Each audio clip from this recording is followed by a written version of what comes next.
বর্তমানে talk of the country জামাত ইসলাম। জামাত ইসলাম ইসলামী রাজনীতি থেকে কি সরে আসছে? তাদের রাজনৈতিক নতুন কৌশল হিসাবে আল্লাহ এবং আকিমুদ্দিন এই শব্দটি তাদের যে লোগো ছিল এই লোগো থেকে বাদ দেওয়ার ঘটনা ঘটেছে। তারা কি তাহলে ইসলামী রাজনীতি থেকে সরে আসছে কিনা এই প্রশ্ন এখন গোটা বাংলাদেশে যারা রাজনৈতিক বিশ্লেষক এবং বিভিন্ন বিশেষজ্ঞরা এই বিষয় নিয়ে আলোচনা করছে। এই ঘটনাটি ঘটেছে গত 28 তারিখে যখন জামাতে ইসলামের নায়েবে আমির ডক্টর শফিকুর রহমানের সঙ্গে স্পেনের রাষ্ট্রদূতের একটি বৈঠক হয়। এই বৈঠকের সময় পিছনে হঠাৎ করে সাংবাদিকদের একটি ক্যামেরায় ধরা পড়ে যে ডক্টর শফিকুর রহমানের পিছনে যে তাদের লোগোটি ছিল আগের লোগো থেকে ভিন্ন একটি লোগো। এখানে দেখা গেছে তারা যে আল্লাহর নাম এবং আকিমুদ্দিন এই শব্দটি ব্যবহার থেকে তারা সরে এসেছে। তাদের যে পুরাতন লোগো ছিল এই লোগোতে আল্লাহর নাম এবং আকিমুদ্দিন এই বিষয়টি উল্লেখ ছিল, কিন্তু পরবর্তীতে যে নতুন একটি লোগো সাংবাদিকদের ক্যামেরায় ধরা পড়ে এই লোগোতে সেটি ছিল না। এই নিয়ে বিভিন্ন জন বিভিন্ন বিশ্লেষণ করছে। রাজনৈতিক বিশ্লেষকরা আসলে এই বিষয় নিয়ে এখন আলোচনার তুঙ্গে। বিভিন্ন রাজনৈতিক বিশ্লেষকরা এই নিয়ে বিশ্লেষণ করছে যে জামাত ইসলাম কি তাহলে ইসলামী রাজনীতি থেকে সরে আসছে কিনা। তারা যে মৌলবাদী দল হিসাবে একটি ট্যাগ ছিল তাদের, সেই সেকুলার হওয়ার কৌশল নিচ্ছে তারা। মার্কিন যুক্তরাষ্ট্রকে খুশি করার জন্যই কি তাহলে তারা এই তাদের যে লোগো এটি কি পাল্টিয়েছে কিনা, এবং তারা যে আল্লাহর আইন এবং সৎ লোকের শাসন এইটা ছিল তাদের যে স্লোগান, এই স্লোগান থেকে তারা বাদ যাচ্ছে কিনা বা বাদ দিচ্ছে কিনা এই বিষয়ে এখন আলোচনার তুঙ্গে।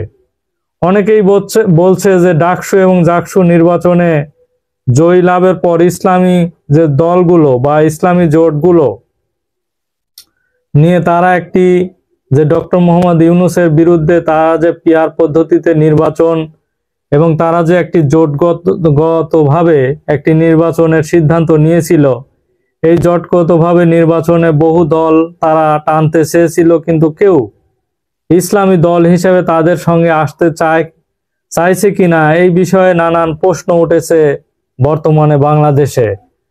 তাহলে তারা কি, আবার অনেকে বলছে যে মির্জা ফখরুল ইসলাম আলমগীরকে বক্তব্য সময় জামাত ইসলাম বলেছে যে আসলে তারা ভারতপন্থী একটি দল।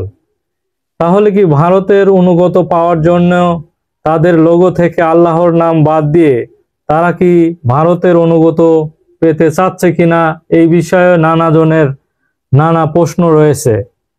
এই বিষয়ে প্রশ্ন তুলতে গিয়ে যে নিজামীর ছেলে পাবনা যে সুজানগর থেকে তিনি মনোনয়ন প্রত্যাশী নাদিমুর রহমান একটি বক্তব্য দিয়েছেন। তিনি তার ভেরিফাইড ফেসবুক পেজে লিখেছেন যে আকিমুদ্দিন শব্দটি বাদ দেওয়া হয়েছে, এটি আসলে আলোচনার মাধ্যমে বাদ দেওয়া হয়েছে কিনা এবং এই দলটি কি তাদের এই আকিমুদ্দিন এই কার্যক্রম থেকে তারা কি সরে গিয়েছে কিনা, আসলে এই নিয়ে বিভিন্ন বিতর্ক রয়েছে। আসলে তারা যদি আসলে আকিমুদ্দিন থেকে সরে যায় তাহলে নতুন করে তারা লোগো এবং রাজনৈতিক দলের নামই পরিবর্তন করার তিনি পরামর্শ দিয়েছেন। আসলে শেষ পর্যন্ত জামাত ইসলাম আসলে রাজনীতিতে জয় লাভ করার জন্য তারা কি শেষ পর্যন্ত আল্লাহর নাম এবং আকিমুদ্দিন তারা এই ধরনের যে লোগোতে ছিল সবকিছু বাদ দিয়ে তারা নতুনভাবে কি একটি দল বা রাজনীতি দলের নাম রাখতে চাচ্ছে, এখানে ইসলাম শব্দটিও বাদ দিতে চাচ্ছে ভারতকে এবং যুক্তরাষ্ট্রকে খুশি করার জন্য, নাকি রাজনীতিতে তারা জয়লাভ করার জন্য আসলে তারা ইসলামপন্থী দল থেকেই সরে আসছে।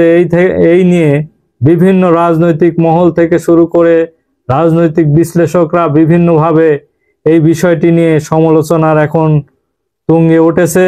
দেখা যাক শেষ পর্যন্ত যে লোগোটি বানানো হয়েছে শেষ পর্যন্ত এটি বহাল থাকে কিনা, এটি আসলে দেখার বিষয়। ধন্যবাদ সবাইকে।